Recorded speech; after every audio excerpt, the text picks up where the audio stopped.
Gaspar trouxe hoje, dia 30 de abril, na coluna dela do Globo, a informação de que o Moraes teria traído o Lula e operado nos bastidores para derrotar Messias. O Moraes teria, segundo a Malu Gaspar, enviado emissários para os senadores para chantageá-los, inclusive, e esses senadores que teriam processos dentro do Supremo estariam sendo coagidos a votar contra o Messias. Eu vou te contar esses bastidores todos e dizer, e mostrar para você por que isso é ilegal se aconteceu mesmo. Aliás, seria mais um ilícito, mais um suposto ilícito nas costas do Moraes, e também te mostrar qual é o objetivo final dessa turma do STF com a derrota do Messias. Eu sou André Marcília, Galera, se inscreve advogado, no canal, constitucionalista e comentarista deixa o seu jurídico, e like. peço a vocês que, antes de qualquer coisa, se inscrevam aqui no nosso canal e deixem o seu like nesse vídeo. Muito bem, o que a Malu Gaspar traz é que, em primeiro lugar, o Moraes, ele não gosta do Messias. O candidato do Moraes era o Pacheco. O Pacheco é uma pessoa bem-vinda ali na turminha, na banda podre do STF. E o Messias era alguém que eles ainda tinham que cativar, vamos dizer assim. E também o Mendonça estava se aproximando do Messias e tentando trazê-lo para o seu lado. Isso é informação da Malu Gaspar, tá? E a gente viu aí nas últimas mensagens do Mendonça que ele realmente estava prestando apoio ao Messias. Ontem, com a derrota do Messias, ele postou um tweet dizendo: olha, você é um grande jurista. E lá atrás, quando houve a indicação, ele fez a mesma coisa. O Mendonça vinha buscando algum tipo de aproximação do Messias. E por isso, então, o Moraes estaria buscando derrotar o Messias, para que não houvesse essa aproximação com o Mendonça, para que o Mendonça seguisse dentro do STF isolado. A gente se lembra que o isolamento de um ministro do STF não dá em boa coisa. O último que ficou isolado foi o Joaquim Barbosa após o mensalão. E a gente sabe o que resultou, né? Ele saiu ou foi saído. Até hoje essa história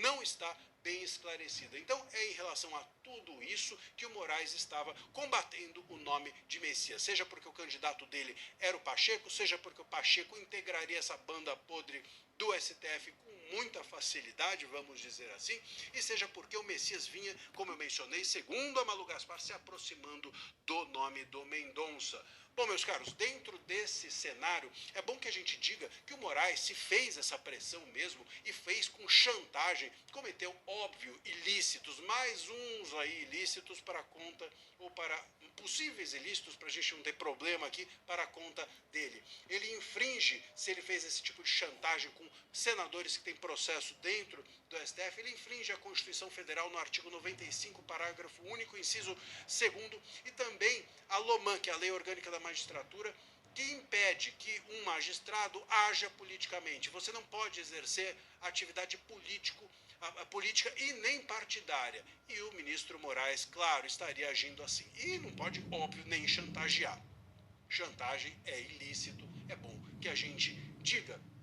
O ponto, meus caros, é o seguinte: dentro desse cenário todo, o que acontece é que o Messias foi derrotado. Se isso ocorreu, o Mendonça segue isolado, e aí seria uma vitória, vamos dizer assim, uma suposta vitória da turma do Moraes. Só que o ponto aqui é o seguinte: se esse foi o cálculo do Moraes, ele estava pensando que uma derrota do Messias geraria uma nova indicação do Pacheco. Isso, pelo que está acontecendo nos bastidores, não ocorrerá. O Pacheco não virá, ou pelo menos não virá agora. Eu até deixei um vídeo com uma análise sobre isso aqui no canal. O Alcolumbre muito provavelmente vai segurar uma possível indicação do Pacheco nesse mandato ainda do Lula, porque o Pacheco, o Alcolumbre não quer provavelmente se filiar ao governo Lula, que já está completamente derrotado nas cornas, nocauteado. Então, se a ideia do Moraes era tirar o Messias para vir o Pacheco, talvez o Moraes tenha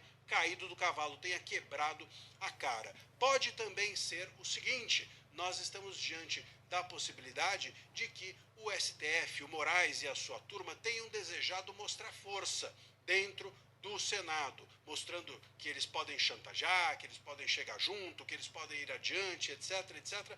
E se essa foi a ideia, também saíram derrotados, porque os senadores não deixaram de dar uma resposta importante ao STF com essa derrota do Messias. E por fim, se a ideia dessa Galera, pressão do Moraes, se ou essa inscreva no pressão do canal e Moraes, deixe ela seu não like. foi a ser feita, ela não foi real, se por acaso essa notícia que traz aqui a Malu Gaspar é uma notícia talvez semeada pelo STF, pode ser que a gente tenha ainda um outro cenário, que é um STF não querer de assumir a derrota que teve. E aí sair dizendo, não, eu fiz pressão para o Messias ser derrotado. Estou dizendo, eles plantam isso, vamos dizer assim, na imprensa, e com isso acabam podendo contar a história de que a derrota deles não foi uma derrota deles, porque eles pressionaram o Messias, pressionaram para que o Messias fosse derrotado. Então pode também ser uma construção narrativa do Moraes. Enfim, seja como for, o fato, meus caros, é que o STF sai sim derrotado dessa história toda. Não tem como a gente dizer que o STF ganhou. Por quê? Porque a oposição se fortaleceu. E uma oposição fortalecida pode muita coisa. Uma oposição fortalecida volta para o jogo. Tendo Moraes feito isso, tendo Lula feito aquilo, vindo esse nome, vindo aquele, não importa, a vitória foi da oposição e essa vitória pode repercutir em outras mais, como até mesmo em robustecer a oposição para o impeachment de ministros, para uma rediscussão sobre a anistia e outros temas mais.